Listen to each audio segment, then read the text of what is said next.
नमस्कार, times now नव भारत देख रहे हैं आप। आपके साथ मैं हूं श्वेता भट्टाचार्य। अखिलेश यादव 2027 वाला चुनावी समीकरण बना रहे हैं। टाइमिंग और तारीख के हिसाब से लोकेशन चुन रहे हैं। योगी आदित्यनाथ के काशी मथुरा वाले संकल्प के जवाब में दरगाह को चुन रहे हैं। मगर क्या ये अखिलेश के लिए काफी है? सियासी धर्मयुद्ध की लड़ाई में क्या अखिलेश इस दांव से जीत हासिल करेंगे? आज हम आपको बताएंगे आखिर अखिलेश की पॉलिटिक्स के मायने क्या हैं और कैसे योगी मथुरा काशी के जरिए एक बड़ी लकीर खींच रहे हैं। धर्म की वेदी पर सियासी कर्म की सिद्धि में, सनातन के समर्पण में, आकांक्षाओं के समर में जब जब योगी आदित्यनाथ और अखिलेश यादव के हितार्थों को याद किया जाएगा तो बहुत बड़ा फर्क नजर आएगा। तस्वीरों से, शब्दों से, भाव भंगिमाओं और विशेषताओं में समूचा सार नजर आएगा। और वो ये कि योगी आदित्यनाथ अयोध्या, मथुरा और काशी का दौरा करते हैं, जबकि अखिलेश यादव मस्जिदों और मजारों का रुख करते हुए पाए जाते हैं। सीएम योगी प्रभु श्री राम और श्री कृष्ण के आदर्शों का बखान करते हुए नहीं थकते, जबकि अखिलेश अकबर की बनवाई गई दरगाह को अतुलनीय बताते हैं। फतेहपुर सीकरी, और आज मुझे बहुत दिनों के बाद आने का मौका मिला। श्री राम मंदिर पर फहराता यह केसरिया ध्वज धर्म का प्रतीक है, मर्यादा का प्रतीक है। न केवल एक स्थान है जो सम्मान की तरह देखा जाता है, बल्कि एक हमारे आपके जीवन में खुशहाली लाने का भी है। बहुत सारे लोगों का जीवन यापन यहाँ से चल रहा है। ये वही धरती है जिस धरा पर राम ने जन्म लिया। ये वही धरा है जहां लीलाधारी भगवान श्री कृष्ण ने जन्म लिया और अपनी लीलाओं को भी रचा। तो क्या अपने अपने हिसाबों से कर्मों के निर्वहन का सियासी स्वरूप है ये, या फिर संकेतों के जरिए ये बताने और समझाने की कोशिश कि यही उनका कर्म है, धर्म है और मर्म भी है? क्योंकि अखिलेश यादव फतेहपुर सीकरी में दरगाह पर गए और हजरत शेख सलीम चिश्ती के मकबरे पर चादर पोशी की। इस दौरान उनके साथ पत्नी डिंपल यादव भी थीं। समाजवादी पार्टी की राज्यसभा सांसद जया बच्चन भी मौजूद रहीं। कहने के लिए अखिलेश ने दरगाह में मन्नतों का धागा बांधा, शांति और खुशहाली की दुआ की। 3 अलग अलग रंगों की चादरें मजार पर अकीदत पेश की। मगर सुगबुगाहट इसलिए भी ज्यादा हो रही है क्योंकि अखिलेश ने फतेहपुर सीकरी की मजार पर जाने का फैसला अचानक लिया, और सबसे बड़ी बात, इसके लिए उन्होंने 6 दिसंबर की तारीख को चुना। अखिलेश का दरगाह पर जाना इसलिए भी सुर्खियों में है क्योंकि इसे अकबर ने बनवाया है, जिसके दादा बाबर के बारे में दावा किया जाता है कि अयोध्या में बाबरी मस्जिद बाबर ने ही मंदिर तोड़कर बनाई थी। 2012 से पहले भी आने का मौका मिला और 2017 से पहले भी मैं यहाँ होकर के गया हूँ। इधर आज मुझे आने का मौका मिला है।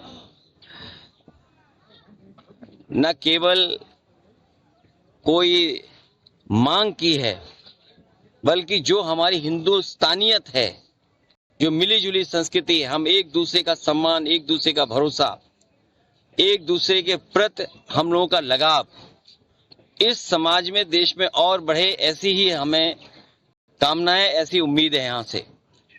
और ये बहुत ऐतिहासिक जगह है, एक समय को याद दिलाता है जहां पर मिलके हम लोग रहे हैं, जहां हम साथ साथ रहे हैं।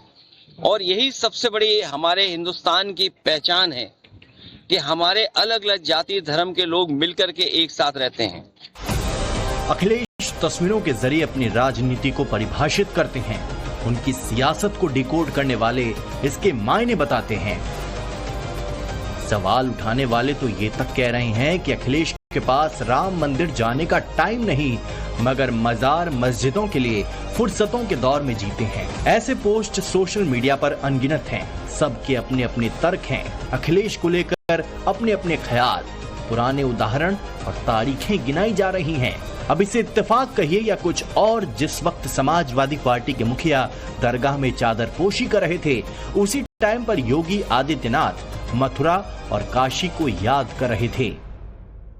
सभी जगह हम पहुंचेंगे, सभी जगह पहुंचेंगे और पहुंच चुके हैं। देखिए, विरासत पर किसी भी समाज को गौरव की अनुभूति होनी चाहिए और उसी दिशा में ये सारे प्रयास प्रारंभ हुए हैं। हम आभारी हैं माननीय उच्चतम न्यायालय के, जिन्होंने सर्वसम्मति से जो भी तथ्य और प्रमाण प्रस्तुत किए गए थे उन प्रमाणों का अवलोकन करते हुए एक फैसला सुनाया। और भारत के लोकतंत्र की सबसे बड़ी विजय है कि माननीय उच्चतम न्यायालय के इस फैसले को सबने स्वीकार किया। योगी का मथुरा काशी वाला संकल्प है, ये ठीक वैसा ही जैसा अयोध्या के लिए दिखता रहा है। वरना सोचिए, कौन सा मुख्यमंत्री ऐसा रहा होगा जिसने इतने दौरे किए सनातन को शिखर तक ले जाने वाली धर्म नगरी के। मीडिया रिपोर्ट्स के मुताबिक योगी आदित्यनाथ वाराणसी के 160 से ज्यादा, अयोध्या के करीब 90 और मथुरा के 38 दौरे कर चुके हैं। ये अपने आप में रिकॉर्ड है और जिस तरह समर्पण या सेवा भाव दिखता है वो बताता है कि गिनती यूं ही बढ़ती रहेगी। ये वही धरती है जिस धरा पर राम ने जन्म लिया। ये वही धरा है जहां लीलाधारी भगवान श्री कृष्ण ने जन्म लिया और अपनी लीलाओं को भी रचा। ये वही धरा है जिस धरा पर महात्मा बुद्ध ने पहला ज्ञान भी दिया।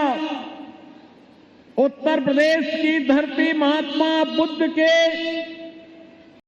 राज्य की धरती है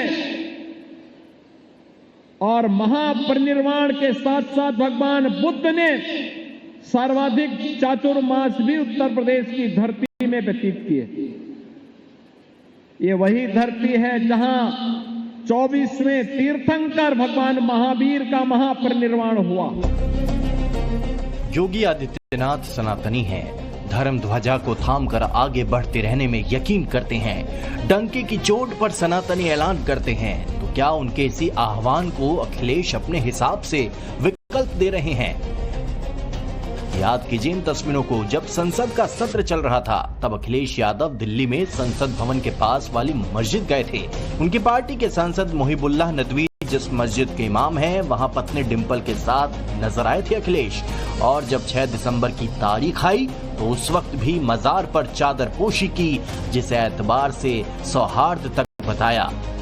सबसे पहली बात, जिस तरीके से अखिलेश यादव जी के कहीं भी चादर चढ़ाने पे या मुस्लिम कम्युनिटी में कहीं पे भी जाने से जिस तरीके की बातें सामने सत्ताधारी पार्टियां करने लगती हैं, वो बहुत शर्मनाक है।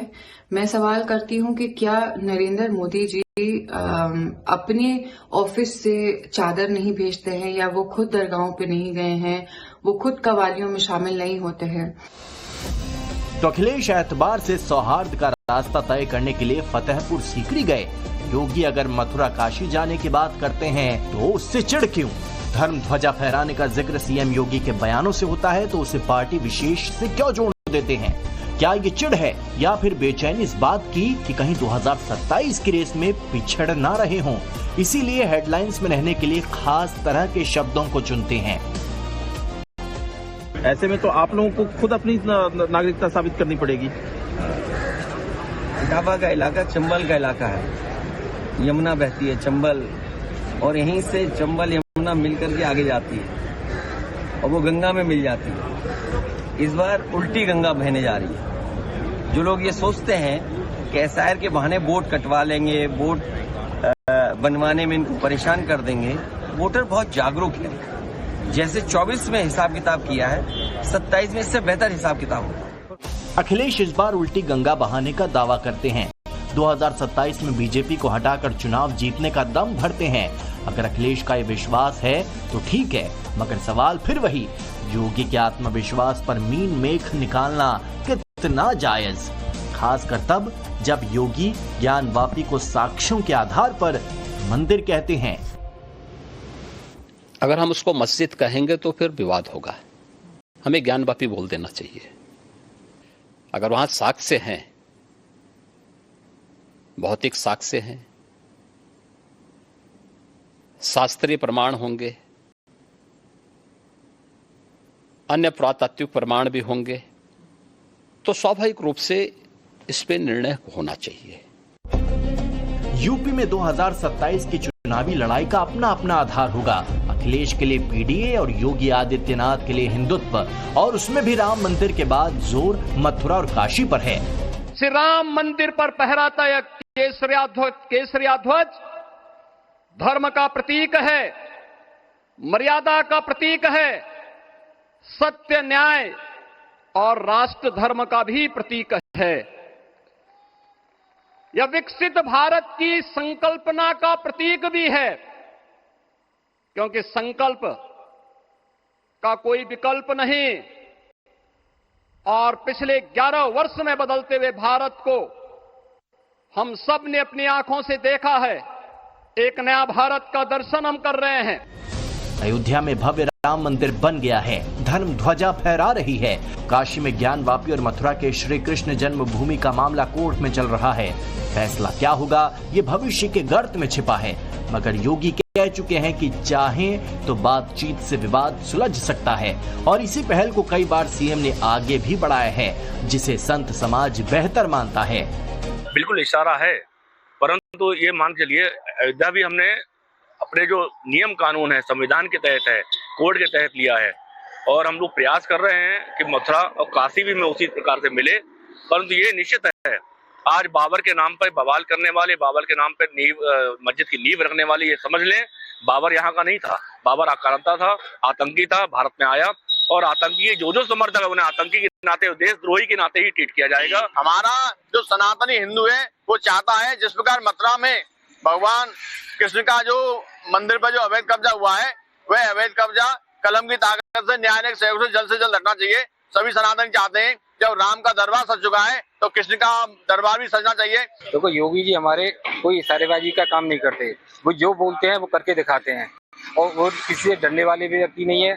उन्हें अपने सनातन से बहुत बड़ा लगाव है, और सनातन के लिए उन्होंने जो बोल दिया वो अपना करेंगे। इशारेबाजी का उनका कुछ नहीं होता है। समीकरण के लिहाज से संकल्पों के सापेक्ष में कौन आगे रहेगा, कौन बाजी मारेगा, इसे लेकर रस्साकस्सी जारी है। हालांकि एक बात तय है, यूपी में योगी वर्सेस अखिलेश का ये चैप्टर मजेदार रहने वाला है। रिजल्ट में कौन अव्वल आएगा, इसका भी आकलन किया जा रहा है। Bureau report, times now Bharat.